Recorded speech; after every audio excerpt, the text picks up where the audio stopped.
and for this I have been awarded by our honorable late president Mr. Pranab Mukherjee। 40% बच्चे startup के लिए जाना चाहते हैं, बच्चे खो देते हैं एक या दो फेल्योर्स के बाद में। स्ट्रैटेजी में हम दो तरह की बात करते हैं, एक बात करते हैं ब्लू ओशन स्ट्रैटेजी की, एक बात करते हैं रेड ओशन स्ट्रैटेजी। मैं परुण पांडे और आप देख रहे हैं एजुकेशन पोस्ट न्यूज और फिलहाल मैं मौजूद हूँ नारायण बिजनेस स्कूल में और हमारे साथ एक मैम बैठी हैं। सबसे पहले इनके बारे में जानते हैं। सबसे पहले मैम आपका स्वागत है, अपना थोड़ा सा परिचय दीजिए हमारे दर्शकों की, आपको वो भली भांति पहचान पाए। शुक्रिया। मेरा नाम बिंदिया दुआ है और मेरे हस्बैंड एयरफोर्स में ग्रुप कैप्टन है। तो मैं इस चीज़ को अपनी सौभाग्यता मानती हूँ कि मैं बहुत सारे स्टेशंस में रही हूँ, बहुत सारे लोगों को पहचाना है और यहाँ आने के बाद मुझे ऐसे लग रहा है कि I am able to give my best because I am giving real life examples, real life things to the students and in my education I am a gold medallist in MBA and for this I have been awarded by our honourable late president mister Pranab Mukherjee. वाह, प्रणब मुखर्जी से आपको award भी मिला है जी। कैसे वहां तक journey करना आसान तो नहीं रहा होगा, क्या क्या किया आपने? मुझे लगता है अपनी जर्नी हम खुद ही चुनते हैं। आई बिलीव इन लाइक हम पेडागोजी की बहुत बात करते हैं कि it is teacher oriented, teacher जो चाहता है बच्चों से वो करवा पाता है। मुझे ऐसे लगता है कि टीचर नहीं, हम जो खुद करना चाहते हैं वो हम करते हैं, which is a new approach in learning that is heutagogical, जिसमें हम बात करते हैं सेल्फ डायरेक्टेड लर्निंग की कि अगर मैंने अपना area of interest, area of choice decide किया है तो मैं उसको टेलर कर सकती हूँ अपनी खुद की स्ट्रेंथ और अपनी खुद की वीकनेसेस के साथ में। मैम यहाँ पे आप क्या पढ़ाती है बच्चों को, कौन सा सब्जेक्ट? बेसिकली यहाँ पर मैं अभी फिलहाल बच्चों को स्ट्रैटेजिक मैनेजमेंट पढ़ा रही हूँ। इससे पहले मैंने इनको एथिक्स, प्रिंसिपल्स ऑफ मैनेजमेंट और बाकी जनरल मैनेजमेंट के सब्जेक्ट्स लेती हूँ। अच्छा, मतलब आपका style of like thought student क्या है, कैसे पढ़ाती हैं बच्चों को?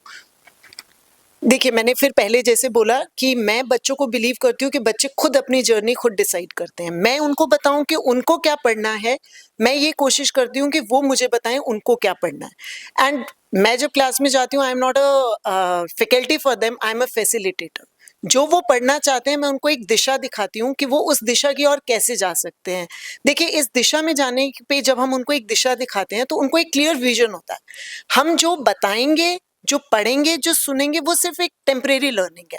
जब वो खुद से सोचते हैं कि हमें क्या करना है, लाइक मेरी स्टाइल ऑफ टीचिंग बहुत ज़्यादा केस स्टडीज़ के ऊपर और मूवीज़ क्रिटिकल एनालिसिस के ऊपर रहती है। मैं उनको मूवी देती हूँ and I tell them that you learn that behavioural implementation और खुद ही मूवी को क्रिटिकली कैसे इवेल्युएट करके हम रियल लाइफ में डिसीजंस ले सकते हैं, ताकि कल को जब वो बाहर जाएं, रियल लाइफ चैलेंजेस जब फेस करें तो उनको ये नहीं सोचना पड़े हमने किताब में क्या पढ़ा था। उन्होंने वो जर्नी कहीं ना कहीं अपने टास्क में, अपनी एक्टिविटीज़ में, अपनी लर्निंग्स में की है, तो वो एक बिलीव के साथ जाते हैं कि दुनिया में कोई भी कैसा भी चैलेंज उनके लिए आएगा, they are ready to face it. Ma'am, आप जो सब्जेक्ट फिलहाल पढ़ा रही हैं उसमें क्रिटिकल थिंकिंग और अंडरस्टैंडिंग की जरूरत है, उसमें आई थिंक सो किसी टूल्स की खास जरूरत नहीं है।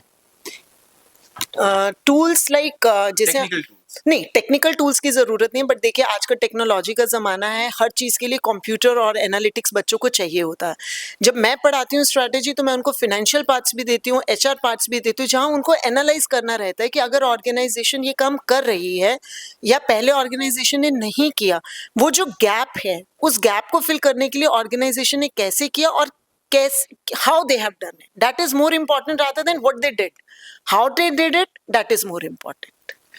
बेसिकली केस स्टडीज बहुत ज्यादा रहते हैं। केस स्टडीज बहुत ज़्यादा रहते हैं, lot of case studies are given, lot of movies are being discussed in the class and उसके थ्रू बच्चे खुद ही मुझे बताते हैं कि मैम इस चीज़ को ऐसे करना था, मैं होता तो ऐसे करता। जैसे अभी मैंने उनको एक प्रोजेक्ट दिया जिसमें उनका फेल्योर स्टडीज करनी थी उनको स्टार्टअप्स की, क्योंकि हम बहुत ज़्यादा सक्सेस स्टोरीज के बारे में जानते हैं। तो मैंने उनसे बोला कि आप लेटेस्ट जितने स्टार्टअप्स हमारे पास इतने सारे हैं जो उनमें फेल हुए हैं, you try to find it out कि वो फेल क्यों हुए हैं या कैसे फेल हुए, या आप उनकी जगह पे होते, आप इतने पैशनेट हो अपने स्टार्टअप को लेके, तो वो फेल कैसे हो गया, क्या गलतियां करी, और आने वाले टाइम में जो हमारे बच्चे अपना स्टार्टअप करना चाहते हैं, they had a good learning out of it.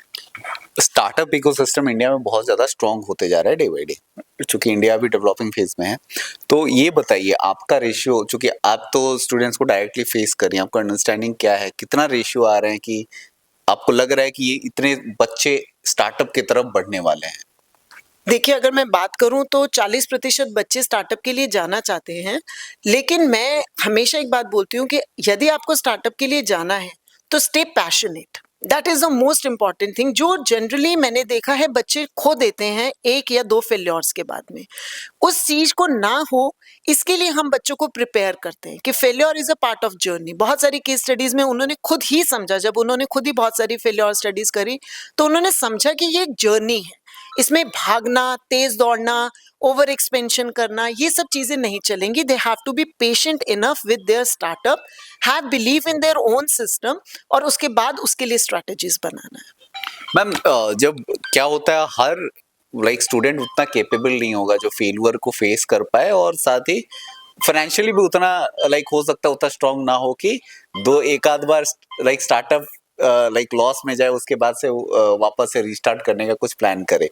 तो आप कुछ ट्रिक जो स्टूडेंट्स को बताती हैं जो कि ये सिर्फ चीजें क्या है, चीजें सोचने वाली है, समझने वाली ज्यादा होते हैं। कोई भी स्टार्टअप अगर स्टार्ट किया जा रहा है तो उसके पीछे कई पैसों से ज्यादा दिमाग का बहुत ज्यादा काम है, स्पेशली जब आप गुजरात में है तो यही बात मैं बोलूंगा। करेक्ट या नहीं, देखिए आपकी बात बिल्कुल सही है। अगर आपको स्टार्टअप में सक्सेसफुल होना है या मार्केट में आपको सक्सेसफुल होना है, आपको सिर्फ एक चीज का ध्यान रखना पड़ेगा कि आप नया क्या कर रहे हो। जिस चीज के ऊपर हम बहुत फोकस करते हैं दैट इज इनोवेशन और दैट इज डिफरेंशिएशन। आप क्या डिफरेंट एस्पेक्ट लेकर आ रहे हो उसके ऊपर आपके स्टार्टअप का सक्सेस है। फेल्योर ठीक है हो गया बट वहां से हिम्मत नहीं हारेंगे। अगर मुझ में पैशन, देखिए आप कितने शुगर कंपनी को उठा के देखिए, कहाँ उनको 1 करोड़ रुपए का सैलरी मिल रहा था but when she started her business she was started getting her revenue also, but उसके बाद उन्होंने उसको फिर से बंद किया, came up with the sugar का company which is now today is valuating at 4,000 crore rupees. अगर हम फेल्योर देखते तो ऐसा नहीं है कि फेल्योर नहीं है, फेल्योर है, लेकिन पैशन और मेरे पास क्या डिफरेंट है, मैं क्या डिफरेंट लेके मार्केट में आ रहा हूँ, उसके ऊपर I believe the success is lying. Ma'am कई बार एक और चीज है, ये मैं पर्सनली भी देखा हूँ और मतलब मैनेजमेंट स्टूडेंट का ये कहना है। तो सिनेरियो क्या होता है, हर बार मैनेजमेंट स्टूडेंट के पास उनका दिमाग होता है कि कुछ इनोवेटिव आइडिया लेके आ जाते हैं, लेकिन कई बार ये सिनेरियो होता है कि ऑडियंस या फिर टारगेट कस्टमर बोला जाए तो अडॉप्ट करने के लिए, एक्सेप्ट करने के लिए रेडी नहीं होती। तो आपको क्या लगता है कि वो एनालाइज कैसे किया जाए, कैसे वो सिनेरियो को समझा जाए? देखिए प्रॉब्लम्स के अंदर ही सॉल्यूशंस हैं। स्ट्रैटेजी में हम 2 तरह की बात करते हैं, एक बात करते हैं ब्लू ओशन स्ट्रैटेजी की, एक बात करते हैं रेड ओशन स्ट्रैटेजी की। अगर आप एक मार्केट जिसमें ऑलरेडी शेयर है ही नहीं उसी मार्केट में अपना प्रोडक्ट लेके घुस रहे हो then you are only fighting for the competition, कोई मतलब ही नहीं है। अगर उसी कंपटीशन में से आप ढूंढेंगे तो आपको कुछ नया करने का मिलेगा। देखिए एंटरटेनमेंट इंडस्ट्री को उठाइए, एंटरटेनमेंट इंडस्ट्री में हमने क्या देखा है कि हमेशा ब्रॉडकास्टर की पावर चली है। वो कब दिखाना चाहता है, कैसे दिखाना चाहता है, किस मीडियम से दिखाना चाहता है, ये उसके हाथ में है। आज हम किसकी बात करते हैं, पावर ऑफ व्यूअर, जिसको किसने बदला, आपके ऑनलाइन प्लेटफॉर्म्स ने।